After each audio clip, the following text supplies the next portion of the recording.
తులారాశి తులారాశి వారు ఎవరైతే ఉన్నారో ఈ యొక్క ఫిబ్రవరి 17వ తారీఖు మనకు రాబోయే అమావాస్య రోజు తప్పకుండా ఒక చిన్న పరిహారం చేయడం ద్వారా విశేషమైనటువంటి గడిచిన ఆ బ్యాడ్ ఈవెంట్స్ కాస్త వెళ్ళిపోయి అత్యంత అద్భుతంగా మీకు ఉండబోతున్నది.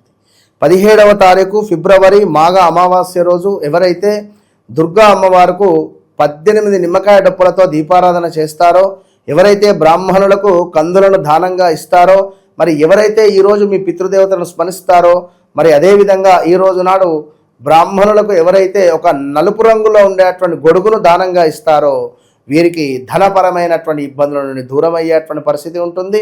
ఆరోగ్య సమస్యల నుండి దూరం అవుతారు. భార్యాభర్తలలో అన్యోన్యత ఉంటుంది. అదేవిధంగా మీకు మనసులో ఉండేటువంటి కోరికలు ఏవైతే ఉన్నాయో అవి 100కు 200% నెరవేరే పరిస్థితి ఉంటుంది. కనుక తప్పకుండా ఈ అమావాస్య మంగళవారం వచ్చింది, మిస్ చేసుకోకండి.